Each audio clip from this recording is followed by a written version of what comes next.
what would be an additional way to sort of economically incentivize them, right? And I know there's like some thoughts from the Neutron team, and I think also Stride. I think none of that is public yet. I personally always try to squeeze out as much as I can, which is hard. But what are some of the models, right? I mean, we talked about this, I think a couple of months ago, we did a deep dive on the concept of replicated security. Now there's a clear proposal. But we also talked about economic incentives and how Atom stakers would, like Atom validators and stakers, would earn a portion of the revenue or the fees, whether that's application fees, transaction fees, or even emissions of consumer chains. So how do you view that, and what's the latest on that? Yeah, that's another thing I forgot to mention in the basic protocol is the rewards. So on a Cosmos chain, there is something called the distribution module, and distribution it takes all the fees and then also inflation that's earned by validators, and it distributes it amongst the distributes amongst the validator set and their delegators and stuff. And so what we do with replicated security is that the distribution module on the consumer chain, there's a configurable percentage. I've suggested 25% in the past, but I think that's going to have to be sort of decided in the context of each consumer chain. But let's just say 25% of the inflation and fees then get sent over IBC to the provider chain. And there they go into the distribution module of the provider chain and get distributed to the validators and delegators there.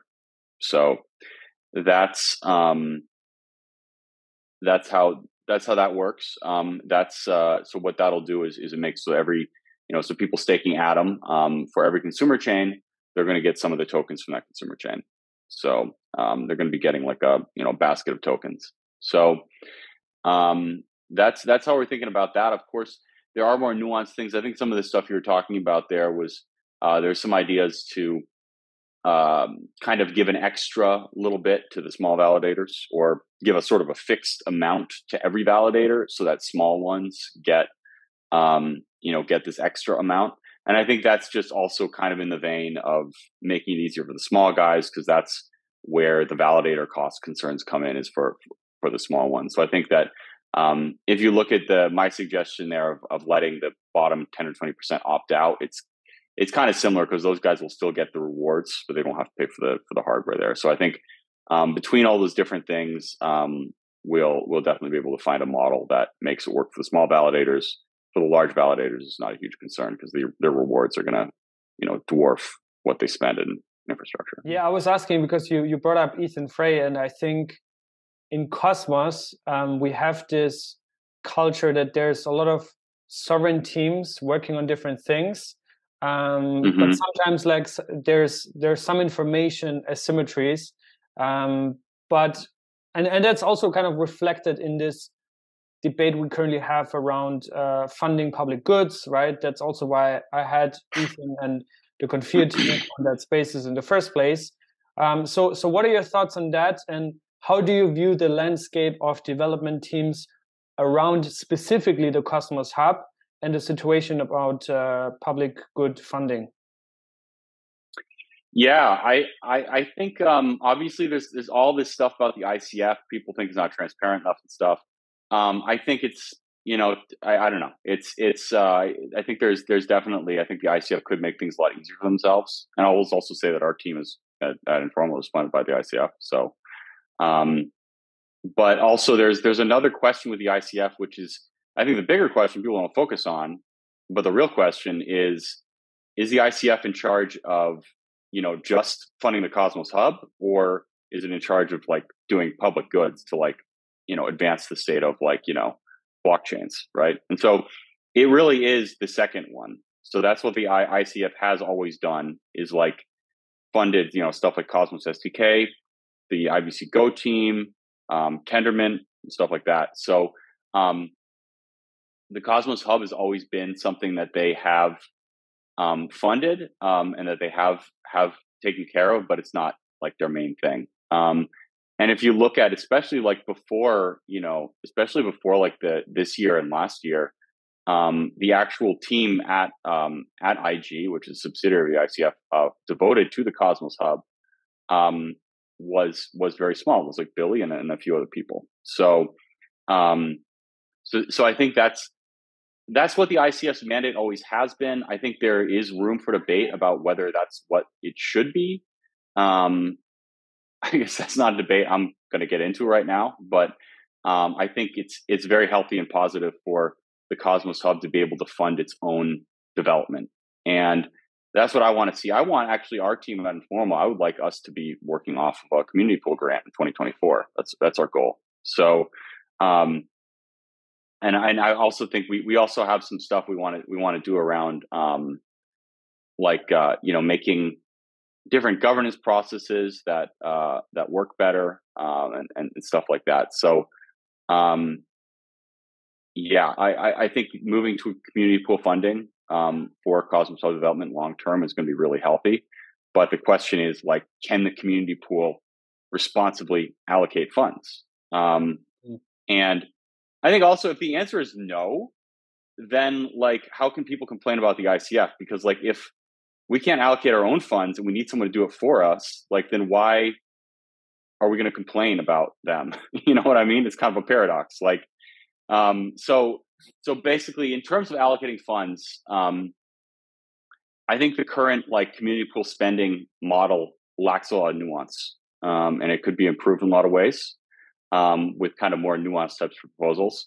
And that's not the only thing. Of course, you need to have a culture that supports it as well. So you can't just, do everything just by changing some code or whatever.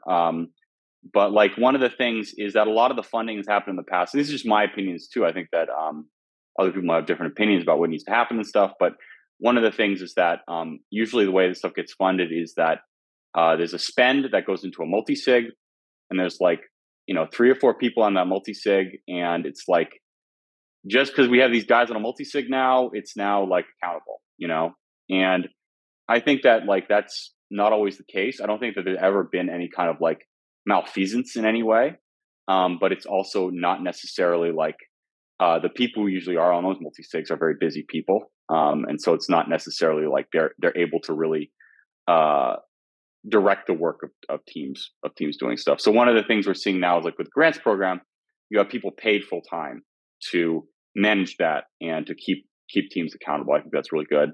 And another thing that, in terms of mechanisms we can do for governance, one thing I'm interested in is like streamed funding. So being able to say a team is going to get this amount of funding. Obviously, there's difficulties doing that in atoms because of the price fluctuations and stuff. Maybe there's also ways to convert it to USDC or something first, or change the amount based on the price, things like that. But basically, with stream funding, you can give teams the confidence to say, we know we're going to get paid, but at the same time, we're held accountable because they're not getting it all at once, and they can't just like run away with the money or something. So I think that's going to be something that we're going to try to work on over the next year, is kind of helping get some more nuanced governance stuff in. And so like you could have a thing, let's say someone's going to get $1.2 million over 3 years to do maintenance, and then maybe there's like either that's like continuous and it can be taken away by another proposal, or maybe you make it so that like there's automatic proposals that happen every 6 months that say, do we want to renew this? And maybe it's like the threshold for maybe it automatically passes unless it gets 1/3 no with veto. So it's more of like it needs to be vetoed versus being approved every single time. I think there's a lot of nuance we can get into to kind of make it possible to fund teams in a more decentralized way. And so for the notional proposal, I think there are arguments for and against it, but I found just as an example specifically, right? So notional wants 120,000 atoms over 3 years to do maintenance, which was kind of where I was getting my example from there. And they're a very technically very skilled team and stay on top of things a lot. I think there's arguments for and against the proposal, but one of the things I helped them write it, one of the things I had to put in there was basically like this vesting. So instead of it going into a multi-sig that just has some prominent community members on it who are going to, just give them the money ever so often, it's actually in a vesting account. So it's good. The money will go into a vesting account. And then from there, if the notional team is not living up to their responsibilities, or if, let's say, the atom price moons to $100 and they still only got 2 people on it and it's way out of proportion of what they should be getting, then you could have another proposal to adjust the amount, to cut it down, or to stop it. I think it'll be interesting to see whether that works, obviously, and whether it's kind of like an MVP of what we want to do with the stream funding, but it's just using a vesting account.